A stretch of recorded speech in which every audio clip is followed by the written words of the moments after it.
Répondre aux enjeux du défi de la crise climatique passe forcément par la question de l'efficacité de leurs bâtiments.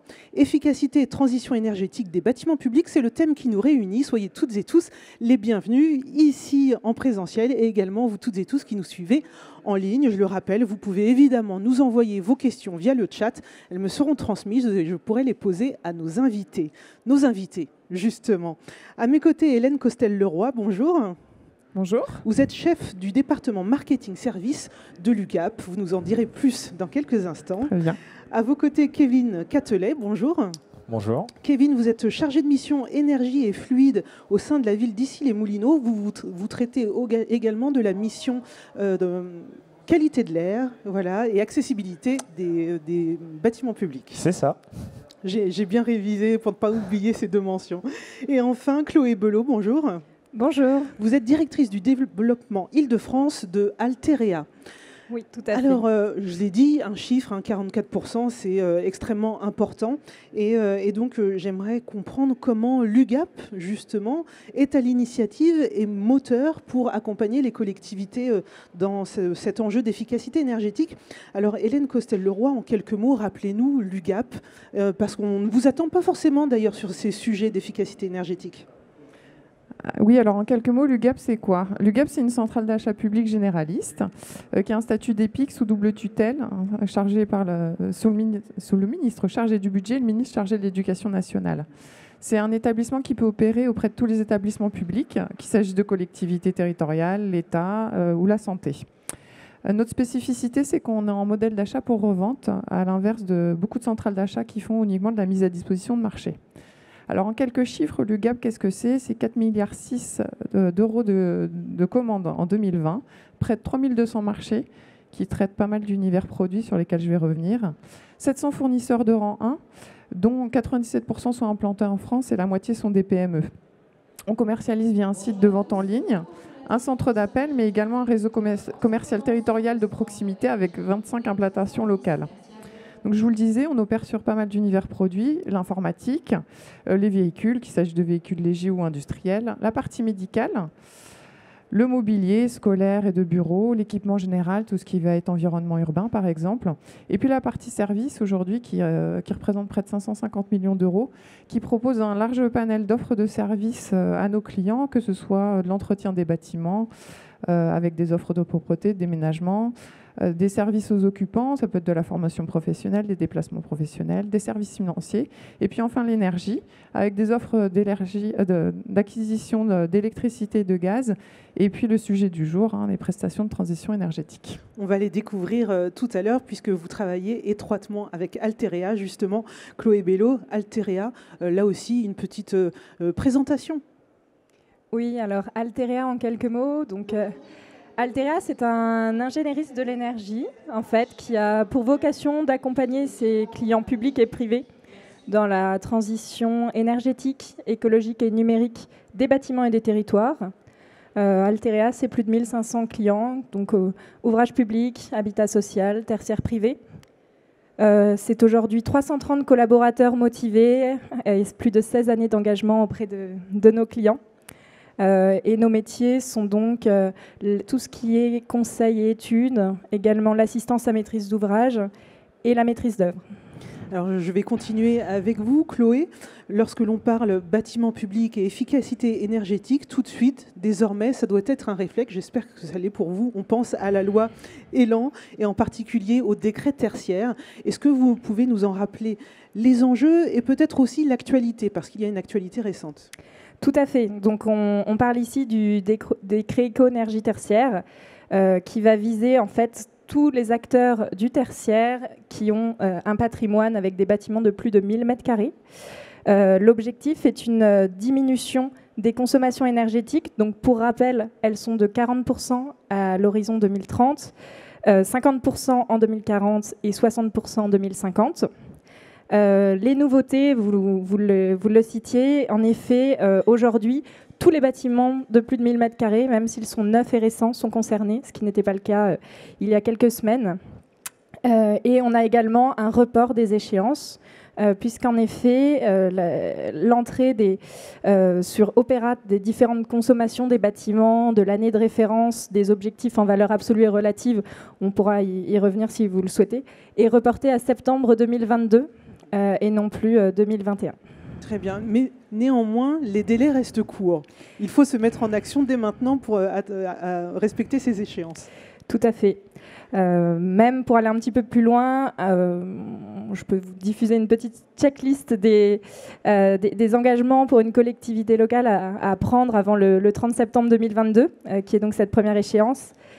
C'est clairement de pouvoir recenser son patrimoine, délimiter son parc, pouvoir récupérer les données de consommation de ces bâtiments, pouvoir définir l'année de référence pour ces bâtiments, une année de référence qui peut être différente pour chacun de vos bâtiments, se créer un compte sur Opéra afin de pouvoir saisir les consommations des bâtiments assujettis, définir la valeur absolue ou relative pour l'atteinte des résultats. Alors pour rappel, donc tout ce qui est objectif en valeur absolue sera publié pour fin d'année et début d'année prochaine pour vous permettre de choisir votre atteinte d'objectif en valeur absolue ou relative. Sachant que pour un bâtiment plutôt récent, on choisirait plutôt la valeur absolue, et un bâtiment ancien avec un vrai potentiel d'amélioration énergétique, on va plutôt s'orienter vers la valeur relative. Alors, le décor est posé dans les grandes lignes. J'aimerais, avec vous, Kevin Catley, savoir comment une collectivité, une commune, ici les Moulineaux, c'est environ 70 000 habitants, se saisit de ces enjeux. Vous, comment vous travaillez ? Alors oui, déjà ici les Moulineaux, oui, c'est une ville en constante évolution, parce qu'on attire de plus en plus d'habitants, mais aussi d'entreprises extérieures. Aujourd'hui, on compte plus d'une centaine de bâtiments communaux, donc ça représente une grosse part de notre facture énergétique, que ce soit en facture pure ou en consommation. Donc les enjeux énergétiques ou même environnementaux liés au développement durable sont constants dans tous les services de la ville. Ça se traduit déjà par la création d'un service dédié au développement durable au sein de la ville d'Issy-les-Moulineaux et une volonté forte de la part de notre maire de mettre en place des actions pour respecter les échéances du décret tertiaire. Donc moi, c'est mon rôle aujourd'hui, c'est de tout faire en sorte pour que la ville soit prête en 2030 à réduire ses consommations sur un parc énergétique de 48 établissements. Donc, ce qui est donc 48 soumis au décret tertiaire. 48 établissements soumis au décret tertiaire, sachant que des fois dans un établissement, on compte par exemple un groupe scolaire, une école et un gymnase. Donc 3 consommations différentes, c'est conséquent et c'est un travail qu'on réalise tous les jours sur le terrain. Nous aujourd'hui, pour être prêt pour le décret tertiaire, on a fait appel à Alterea dans le cadre d'un schéma directeur de l'énergie qu'on va réaliser sur toute l'année 2021, qui va nous permettre en fait de préparer en fait le terrain pour mettre en place des actions à partir de 2022 jusqu'en 2030. Alors tout à l'heure, Chloé parlait d'impératifs, recenser, délimiter, comptabiliser. Il y a une première étape un peu de recueil de données. Qu'est-ce que ça représente en termes peut-être de temps de travail, d'investigation ? Nous, d'expérience, sur nos 48 établissements concernés, ça nous a pris 2 mois pour recenser toutes les données, c'est-à-dire toutes les factures depuis 2010, les analyser, regarder s'il n'y a pas de défaillance au niveau des factures. Pareil pour les consommations. Ensuite, il faut regrouper toutes les données, ouverture de l'établissement, l'effectif, la surface en mètres carrés, la surface chauffée, les contrats de maintenance. Enfin, c'est des données, on ne pense pas forcément à les stocker, à les garder. Et pourtant, maintenant, elles sont nécessaires parce qu'il faudra les rentrer sur Opérat. Et aussi parce qu'elles nous servent à calculer les consommations de référence qu'on aura besoin pour le décret tertiaire. Alors, une fois qu'on a toutes ces données dans un immense tableur Excel, j'imagine, qu'est-ce qu'on en fait ? L'étape suivante, c'est quoi ? Une fois qu'on a toutes ces données, on peut analyser et trouver l'année de référence qu'on va pouvoir indiquer dans Opérat, ce qui va nous permettre de réduire nos consommations à partir de cette année-là. Et ensuite, on passe à la phase 2, c'est-à-dire la phase d'audit énergétique qui va durer environ 2 mois, 2 mois et demi, voire 3 mois, dans laquelle on va se rendre sur chaque site, analyser chaque locaux technique, étage par étage, regarder l'éclairage, les vitres, les isolants, pour essayer en fait de comprendre comment consomme le bâtiment. Et ensuite, à partir de là, on se dirigera vers une phase 3, en fait, qui est la compilation de la phase 1 et 2.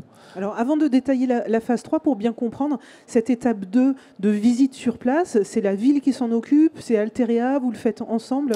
Alors bien sûr, il faut bien comprendre que le schéma directeur d'énergie, c'est transversal et collaboratif. C'est-à-dire que Altéréa nous fournit les outils pour y arriver, la compétence technique, mais il faut que tous les services de la ville soient impliqués. C'est-à-dire que quand on demande à Altéréa de nous fournir un schéma directeur de l'énergie, c'est un schéma pour nous, pour nos besoins.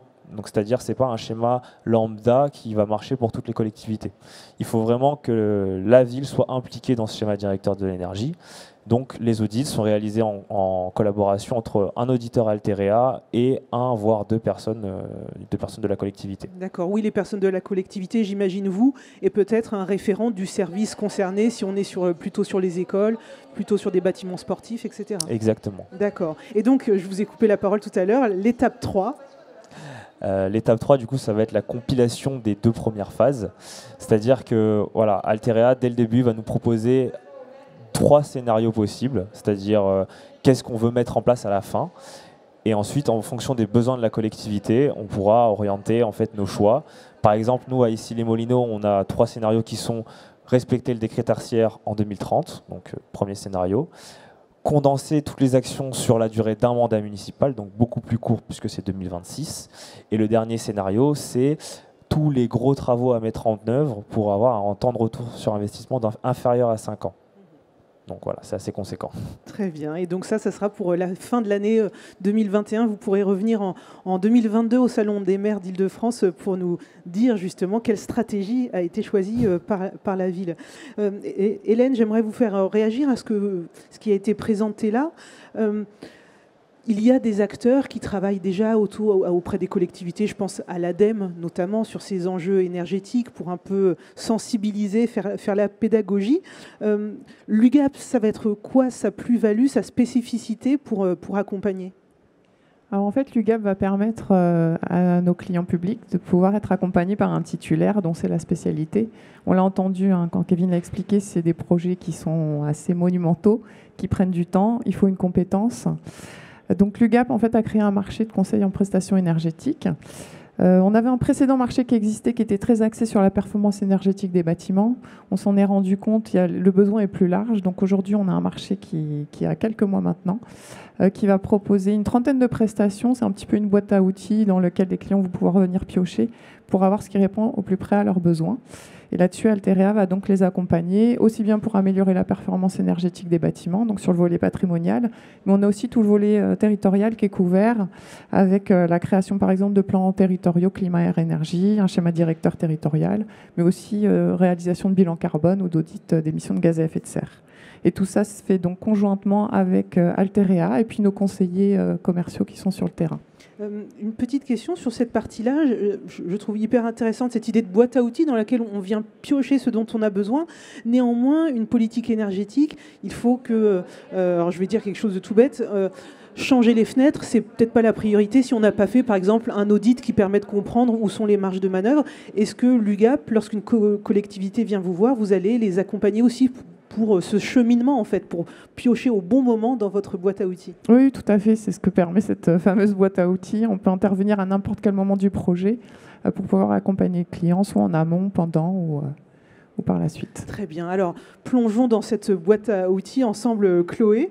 Alors, nous n'aurons pas le temps, malheureusement, de détailler les 30 prestations, mais j'aimerais qu'on fasse peut-être des focus sur quelques éléments clés.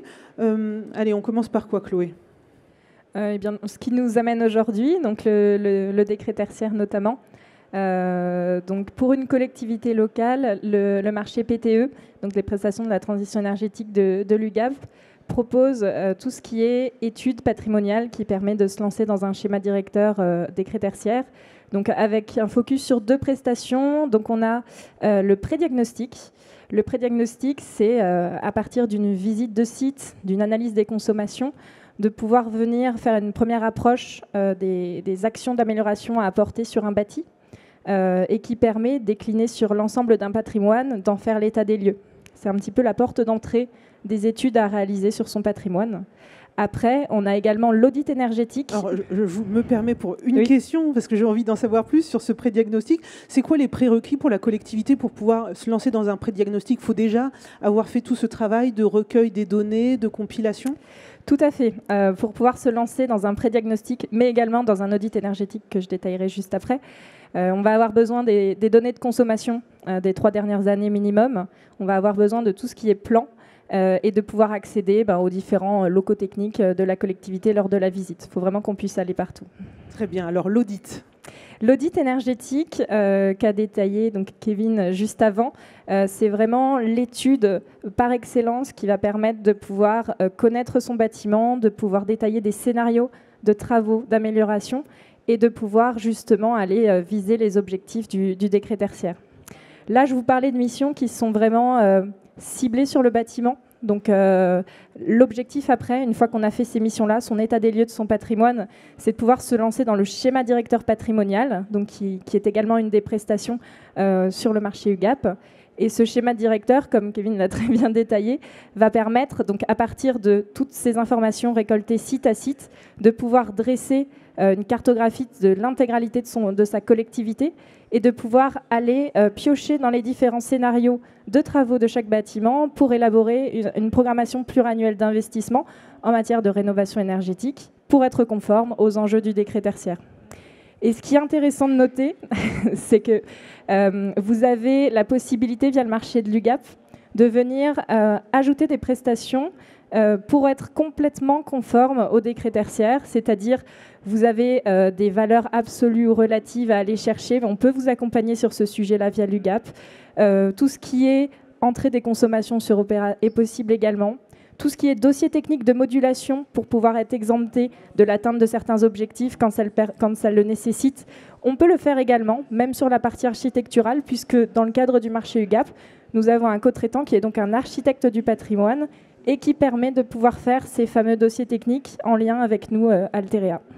Est-ce que, alors cette question, c'est à la fois peut-être pour Hélène et Chloé, est-ce que vous avez le sentiment en Ile-de-France que les collectivités sont au rendez-vous, ont bien en tête ces échéances posées par le décret tertiaire et déclenchent, accélèrent le mouvement pour traiter de l'efficacité énergétique de leurs bâtiments? Tout à fait. En fait, aujourd'hui, Altéréa accompagne sur l'Île-de-France 35 collectivités qui sont en train, à différentes étapes, de réaliser leur schéma directeur de l'énergie pour respecter les enjeux du décret tertiaire. Donc les premiers retours d'expérience, malheureusement, je ne peux pas vous les donner aujourd'hui. C'est vrai qu'on est sur des schémas directeurs qui commenceront à s'achever à partir du dernier trimestre de cette année. Et parmi ces collectivités, est-ce qu'on a une grande diversité de collectivités? Parce qu'en Ile-de-France, évidemment, on pense à Paris, on pense à la densité de ces villes, mais il y a aussi des territoires beaucoup plus ruraux, des petites collectivités. Et le décret tertiaire, potentiellement, enfin même pas potentiellement, il concerne tout le monde. Tout à fait. Au sein de ces 35 collectivités, on a des villes avec des patrimoines très importants, comme la ville d'Issy-les-Moulineaux, justement. Mais on accompagne aussi des toutes petites collectivités qui ont même pas 10 bâtiments de plus de 1000 m². Ça fait aussi partie de notre accompagnement, tout à fait. Et le marché de l'UGAP s'adresse réellement à toutes les collectivités, quelle que soit leur taille, pour pouvoir aller chercher ces enjeux-là. Pour pouvoir répondre aux attentes, aux objectifs, aux obligations du décret tertiaire et à la fois pour pouvoir se lancer dans ces démarches, Kevin Catley, c'est quoi les clés de la réussite ou les ingrédients qu'il faut avoir pour que ça marche? Tout d'abord, comme j'ai expliqué au début, c'est qu'il faut impliquer tous ces services.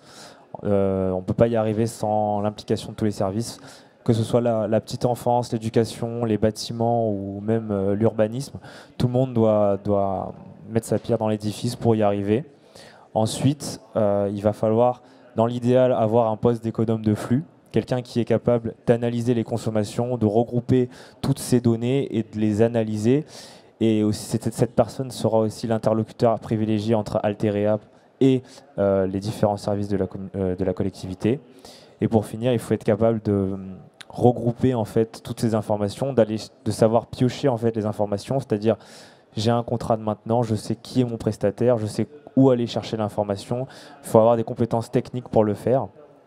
Et voilà, c'est les 3 points fondamentaux selon moi pour y arriver. Alors ce poste d'économe de flux, parfois on parle d'économe de flux, parfois de chargé de mission énergie et fluide, comme l'intitulé de votre poste. C'est quoi le profil de ces personnes ressources, en termes de formation notamment? Formation, de mon expérience, moi c'est formation d'ingénieur, avec accès sur optimisation énergétique et énergie renouvelable.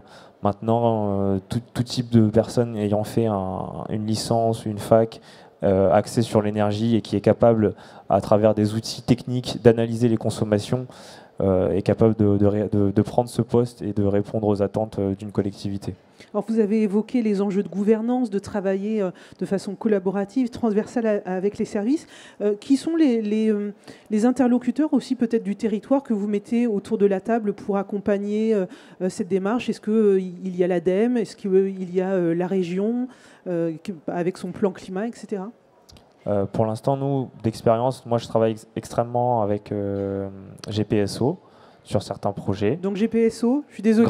Grand Paris Seine-Ouest sur certains projets parce qu'on a des bâtiments en commun, donc savoir qui va mettre en place les actions sur tel bâtiment. C'est des discussions qu'on a.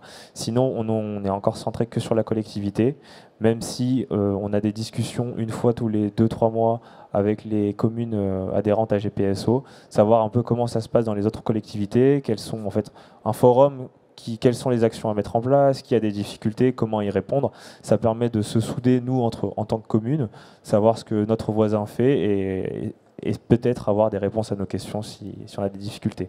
Très bien. Alors, j'aimerais savoir en pratique comment on s'y prend.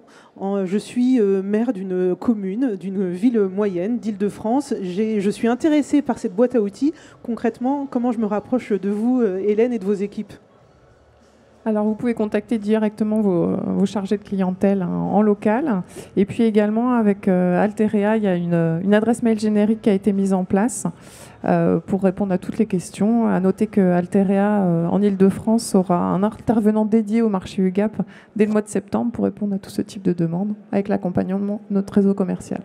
Très bien. Alors Chloé, peut-être pour compléter, quelles sont les questions peut-être à se poser au moment où on décroche son téléphone pour contacter le référent Alterea, par exemple? Ou peut-être que vous aidez en direct la collectivité à se poser les bonnes questions? C'est exactement ce que j'allais vous dire. Oui, l'intérêt, c'est à partir du moment où une collectivité veut justement s'engager envers le décret tertiaire, veut pouvoir mettre sa collectivité dans le pas de la transition énergétique, nous appeler, donc soit directement Alterea, donc via l'adresse générique qui est donc alterea@ugap.fr, ou alors auprès de votre chargé d'opération UGAP qui peut ensuite faire le lien avec nous. Et l'objectif sera qu'Alterea puisse venir rencontrer votre collectivité, comprendre votre besoin, proposer les solutions les plus adaptées avec cette boîte à outils qui est à disposition. Et concrètement, comment ça se passe? C'est du coup émettre un devis et une note méthodologique concernant les prestations retenues. Et à partir de la commande de ce devis, c'est un démarrage de mission. Voilà. Très bien. Alors, je suis sûre que certaines élus ou agents de collectivité se posent la question, si on passe par l'UGAP, au moment où on va recourir au service d'Alterea, on ne les met pas. Comment fonctionne la commande publique en termes de respect du Code des marchés publics, pour bien comprendre? Justement, c'est tout l'intérêt de l'UGAP, c'est la mise à disposition de marchés qui ont été passés conformément aux règles de la commande publique. Et puis nos clients n'ont plus qu'à venir piocher dans le catalogue, peu importe le seuil du montant du marché, il peut accéder à tout le catalogue UGAP. Donc on gagne du temps en plus. Tout à fait. Du temps et donc de l'argent qu'on peut réinvestir dans sa politique énergétique. Alors l'argent, justement, il faut qu'on en parle. Quels sont les financements auxquels les collectivités vont pouvoir émarger pour pouvoir s'engager dans ces démarches? Alors, il y a une liste qui est assez longue, donc je vais m'aider un petit peu de mes petits papiers. Allez-y. On a le grand plan d'investissement qui propose un ensemble d'outils de financement de la rénovation énergétique pour les bâtiments des collectivités territoriales. Ça a été mis en place par l'État et il y a une enveloppe de 3 milliards d'euros disponible. On a aussi la Caisse des dépôts parfois qui peut engager des fonds pour les projets de rénovation thermique. En complément, on va aussi retrouver la dotation de soutien à l'investissement local qui a été mise en place par la Direction générale des collectivités locales avec une enveloppe de 500 millions d'euros. Là encore, c'est pour accompagner des investissements en matière de rénovation thermique des bâtiments pour réduire leur impact environnemental et puis aussi le montant de la facture.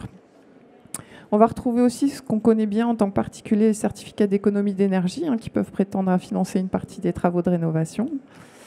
Et puis un dispositif qui est assez récent, qui date d'1 an maintenant, le coup de pouce chauffage des bâtiments tertiaires, qui va pouvoir inciter les propriétaires et gestionnaires de bâtiments tertiaires à remplacer les équipements de chauffage ou de production d'eau chaude sanitaire.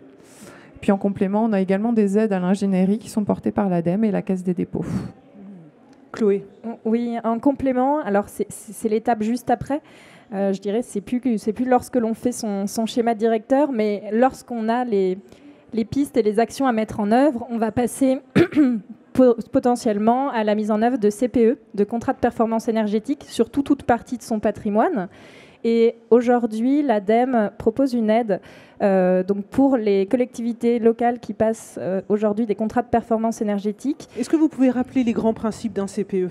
Ça me paraît important. Alors, le contrat de performance énergétique, en fait, va permettre aux titulaires de s'engager sur les résultats, sur l'atteinte. Donc, c'est-à-dire que si vous allez lancer, je vous parle par exemple d'un contrat de performance énergétique orienté système sur l'ensemble de votre collectivité, le titulaire va s'engager sur une atteinte de résultats qui sera quantifiable et mesurable. Et du coup, la collectivité est garantie de l'atteinte de ces résultats, sans quoi le titulaire reprendrait les travaux et dédommagerait la collectivité des résultats non atteints. Donc c'est un engagement gagnant-gagnant pour les deux parties. Tout à fait. Et donc l'ADEME finance aujourd'hui les assistants à maîtrise d'ouvrage qui aident une collectivité à mettre en place leur CPE. Et donc il y a 2 formules pour cette subvention. C'est soit donc pour l'étude de faisabilité pour déterminer quel type de CPE mettre en place sur sa collectivité, et ensuite une aide également pour l'accompagnement jusqu'à la désignation du titulaire, jusqu'à la mise en œuvre des travaux et le suivi. Voilà. Donc ces AMO-là sont prises en charge donc à une partie par l'ADEME. Et pour là aussi comprendre comment les choses s'articulent entre elles, est-ce qu'on peut imaginer qu'un contrat de performance énergétique fasse partie du programme d'action construit dans le cadre d'un schéma directeur de l'énergie ? C'est très souvent le cas en effet. Peut-être que l'année prochaine, Kevin pourra revenir parler de tout ça, mais en fait, une des pistes, un des leviers très importants pour mettre en place des actions de réduction des consommations sur son patrimoine est justement la mise en œuvre de contrats de performance énergétique, comme je vous le disais, sur tout ou partie du territoire. Ça peut être par exemple ciblé sur des réhabilitations lourdes d'un ou plusieurs bâtiments, ou alors très global avec des CPE systèmes pour des contrats d'exploitation de chauffage beaucoup plus performants que ce qui peut être fait actuellement. Alors le temps est venu pour vos questions, donc n'hésitez pas, il vous suffit de vous signaler et je vous donnerai la parole. Et puis vous, en ligne, vous utilisez le chat pour m'envoyer des questions, mais il y en a déjà une qui nous est transmise. Combien ça coûte de faire un schéma directeur de l'énergie ? Alors j'imagine qu'il y a plusieurs paramètres, mais se donner un ordre d'idée. Qui veut répondre à cette question ? Ou donner au moins en tout cas un ordre d'idée ou les critères qui varient ? Oui, alors la grosse variable d'ajustement d'une mission schéma directeur patrimonial, c'est clairement de savoir si on va se lancer dans des prédiagnostics ou des audits sur son patrimoine, qui sont des missions qui ont un contenu et un coût qui varient en effet.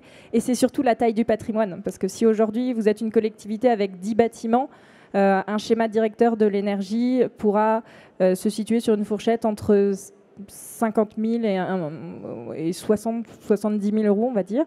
Alors que si vous avez plus d'une centaine de bâtiments, on peut venir doubler ces montants-là.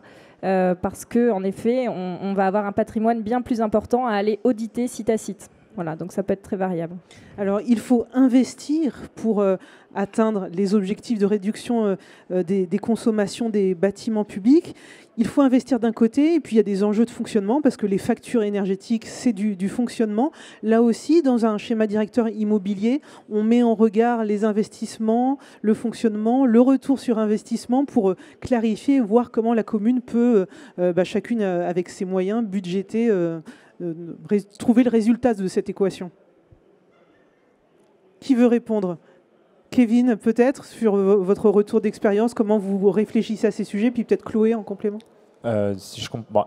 Normalement, quand on fait un schéma directeur de l'énergie, oui, on va mettre en opposition, c'est-à-dire on va préconiser quelque chose, on va voir ce que ça nous rapporte et on va voir quel gain on va avoir sur tant d'années. Et au final, on va pouvoir se dire en 2030, on a économisé tant d'euros et on a consommé tant en moins de kilowattheures. Et ça, c'est des arguments assez forts parce que cet argent économisé, on va pouvoir le réinvestir dans d'autres projets. Et en fait, c'est comme ça qu'on va pouvoir réussir à répondre aux objectifs du décret tertiaire. C'est-à-dire qu'on va mettre en place des actions parfois lourdes qui coûtent cher, mais au final, on aura un retour sur investissement gagnant et on va pouvoir réinvestir cet argent dans de nouveaux systèmes plus performants et ainsi de suite, et jusqu'en 2050, atteindre la neutralité carbone si possible. Très bien. Un complément là-dessus Non, pas forcément. Je crois que... Très bien. Est-ce que vous avez une ou deux questions à poser à nos invités? Pas pour l'instant. Moi, j'aimerais peut-être qu'on retourne dans cette boîte à outils. On a évoqué les prédiagnostics, les audits, schéma directeur de l'énergie. Est-ce qu'il y a un outil, par exemple, autre que ces trois-là, qui est largement mobilisé par les collectivités? Est-ce que vous avez déjà, Hélène, peut-être du recul sur les outils qui fonctionnent le plus? Vous sentez un intérêt fort des collectivités? Oui, il y a un intérêt aussi sur les bilans d'émissions de gaz à effet de serre qui revient assez régulièrement. Après, la tendance s'amorce. Pour l'instant, j'ai encore peu de recul, mais peut-être que Chloé aura des compléments. Oui, donc on a évoqué les trois missions qui permettent de répondre aux enjeux du décret tertiaire. Je vous évoquais tout à l'heure les subventions pour les CPE. À noter que tout ce qui est étude de faisabilité pour mettre en place un CPE, accompagnement à la mise en œuvre d'un CPE et au suivi, sont aussi des prestations qui font partie de la boîte à outils UGAP et sur lesquelles on pressent dans 2022 et les années à venir, donc une forte mobilisation justement, puisque ce sera un petit peu la suite logique des plans pluriannuels d'investissement qui auront été faits et un petit peu le levier et l'outil pour pouvoir déployer cette politique de transition énergétique sur son patrimoine. Est-ce que les collectivités qui font appel à ce marché, parce que le fait que vous évoquiez le bilan des émissions de gaz à effet de serre, est-ce qu'il y a une vraie distinction où finalement ça fait globalement partie du bouquet? Les communes ou les collectivités qui s'engagent sur l'efficacité énergétique intègrent dans leur démarche aussi un bilan plus global sur les émissions de gaz à effet de serre? Est-ce que Chloé, vous, sur les 35 collectivités, ça fait partie des choses qui sont déjà faites ou pas? Alors pour ces missions-là, ce sont plutôt des missions qui ne relèvent pas forcément des collectivités locales, plutôt des territoires. Et en effet, on accompagne énormément les territoires sur ces volets-là. Et les collectivités s'en servent pour pouvoir monter leur politique de façon individuelle. Je ne sais pas, peut-être Kevin, vous parliez de GPSO, probablement que vous œuvrez un peu main dans la main sur cette partie-là environnementale. J'ai pas la main sur tout ce qui est bilan de carbone, donc je pourrais pas apporter énormément d'informations. Mais je sais que nous, dans notre schéma directeur de l'énergie, on aimerait préconiser des actions qui soient à la fois en faveur de l'énergie, c'est-à-dire baisser nos consommations, mais aussi investir dans des équipements qui soient peu émissifs pour allier les deux en fait et pouvoir à la fois réduire nos consommations, mais aussi réduire notre impact environnemental. Et ça, c'est en partenariat en fait avec notre service développement durable qui mène ce projet bilan carbone. Très bien. Est-ce que, Hélène Costel-Leroy, l'UGAP en fait, s'est donné des objectifs en termes de mobilisation de cette boîte à outils par les collectivités? Cette question, c'est aussi pour dire, est-ce que vous allez aussi de façon proactive auprès des collectivités pour les encourager sur ces démarches? Oui, tout à fait. On a des partenariats avec des associations d'élus ou dans les collectivités territoriales qui font la promotion de ce type d'offres. Kevin parlait aussi de tout ce qui est équipement pour limiter les émissions. C'est des choses qu'on va aller promouvoir auprès de nos clients potentiels pour les accompagner dans leur transition énergétique, aussi bien dans tout ce qui est prestations que dans ce qui est équipement. Au niveau de, je voudrais revenir un peu au décret tertiaire parce qu'on a un peu de temps. Vous avez rappelé, Chloé, les échéances 2030, 2040, 2050. Est-ce que on a dans la presse ces jours-ci des articles qui nous rappellent que la France, pour l'instant, n'est pas dans les clous sur ses engagements de transition énergétique et de transition écologique? Et aujourd'hui, est-ce que vous avez le sentiment que la prise de conscience sur ces défis, au-delà des enjeux d'investissement, de coûts de fonctionnement, est réel auprès des collectivités et de vos partenaires en général? J'ai le sentiment en effet que depuis, je dirais, la rentrée de l'année dernière, septembre 2020, on constate, on est en effet très fréquemment sollicité par des collectivités locales qui souhaitent justement s'engager dans ces démarches. Mon retour d'expérience sur les 5-6 dernières années fait que des demandes comme celles qu'on a en ce moment sur des schémas directeurs, moi je n'en avais pas vu jusque-là. Donc il y a clairement un engouement et on voit que les collectivités se saisissent du sujet et souhaitent réellement s'engager vers la transition énergétique. Donc non, c'est très intéressant. Très bien. Alors, zut, ma tablette s'éteint. Voilà, elle se rallume. Une question pour Kevin Catley nous est posée. Donc, vous l'avez dit, objectif fin 2021 pour votre schéma directeur immobilier. Est-ce que ce schéma directeur immobilier est mis en cohérence avec tous les documents, avec le document d'urbanisme? Est-ce qu'il y a des liens avec les autres documents stratégiques de la commune pour avoir un projet de territoire global qui intègre l'enjeu énergétique? Il y a un lien surtout avec le développement durable. Après, maintenant, on essaie d'impliquer le maximum des services, comme j'ai expliqué juste avant, pour que si oui, il y a des projets d'envergure, comme ça peut être le cas avec l'urbanisme ou autre, on puisse l'intégrer dans ce schéma directeur de l'énergie.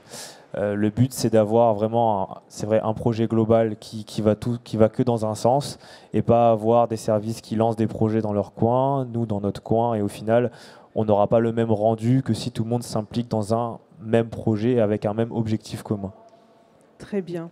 Là aussi, est-ce que le retour que vous avez, Chloé Bello, c'est que les collectivités, les 35 que vous accompagnez, cette démarche autour du schéma directeur de l'énergie s'inscrit dans une vision globale d'un projet de territoire cohérent en matière d'enjeux énergétiques? Oui, tout à fait. Après, c'est vrai que les territoires s'impliquent énormément aussi et on parlait de GPSO juste avant, qui, par exemple, est aussi une collectivité que l'on accompagne sur une définition d'une stratégie patrimoniale et territoriale avec toutes les collectivités qui la composent. Donc on en a pas mal. Lorsqu'on préparait cette discussion, on avait évoqué rapidement, alors c'est connexe à notre discussion, le travail de schéma directeur immobilier. Certaines collectivités, notamment avec un accompagnement de l'ADEME ou pas d'ailleurs, ont pu lancer ce type de démarche. Est-ce que si on s'est lancé dans un SDI, c'est un bon point de départ pour ensuite amorcer une démarche de SDE? Tout à fait. Je pense que le schéma directeur immobilier vient clairement poser les bases, on va dire, pour pouvoir ensuite œuvrer en faveur d'une transition énergétique de son patrimoine que l'on aura optimisé au préalable. Donc tout à fait, une collectivité qui a réalisé ces dernières années un schéma directeur immobilier sur son patrimoine peut tout à fait venir creuser, on va dire, la brique énergétique en plus de ce qui aura déjà été fait, et ce sera une très bonne base pour pouvoir démarrer en effet la partie énergétique. Alors, évidemment, vous trouvez toutes les informations sur ces outils sur le site de l'UGAP, vous l'avez dit, ugap.fr, tout simplement, c'est facile à retenir. Je n'ai pas d'autres questions qui me soient transmises. N'hésitez pas, là aussi, si vous avez une précision que vous avez envie de connaître. Je vous propose un tour de table de conclusion. Dans ce cas, peut-être le message clé qu'il faut retenir pour les maires, les agents de collectivité qui sont ici ou qui nous regardent en streaming actuellement, pour les mobiliser. L'argument en plus incontournable pour qu'on vous contacte et utiliser ces outils. Alors c'est un sujet qui peut faire peur à la transition énergétique, et je pense que beaucoup de collectivités ont besoin de pouvoir se sentir épaulées et accompagnées. Donc, en recourant au marché Alteria de l'UGAP, en tout cas, vous aurez le renfort nécessaire, quelle que soit la taille de la collectivité, avec une facilité d'accès. Kevin, pour motiver soit vos collègues ou plutôt les collectivités à recruter des personnes comme vous? Je dirais que, voilà, comme on l'a expliqué juste avant, c'est pas facile de se mettre dedans, mais au final, plus on commence tôt, mieux ce sera, parce qu'au final, si on ne met pas en place cette démarche maintenant, on se retrouvera en 2027 à essayer de faire tout vite, et au final, on va perdre notre temps parce qu'on va investir massivement dans des projets, on n'aura pas forcément le temps de retour escompté, et on sera perdant en 2030, et ça, c'est une mauvaise nouvelle. Autant se mettre tout de suite dans la démarche, impliquer tout le monde, et on aura 8 ans pour y arriver. Anticiper, donc merci à vous, Kevin. Chloé Bello, c'est vous qui aurez le mot de la fin. Oui, alors du coup, c'est vrai qu'une collectivité locale qui se retrouve aujourd'hui devant les échéances réglementaires va pouvoir se sentir démunie face à toutes ces obligations à venir remplir sans trop savoir par quel bout commencer. Et c'est vrai que via le marché de l'UGAP, donc toutes les billes sont là. Vous avez vraiment les clés en main pour pouvoir avancer sur votre projet et respecter les échéances. Voilà, et Alterea est à votre disposition pour vous accompagner. Eh bien, merci à vous, Chloé Bello, Kevin Catelet et Hélène Costel-Leroy pour ces éclairages. Maintenant, il n'y a plus qu'à. Il faut y aller. L'efficacité énergétique des bâtiments publics, c'est maintenant. Alors, je ne vais pas dire ou jamais, parce que c'est uniquement maintenant. Merci à vous pour votre présence. Merci à vous qui nous avez suivis en ligne. Restez connectés, puisque le Salon des maires d'Île-de-France continue avec d'autres rencontres à suivre en ligne. Merci. Merci.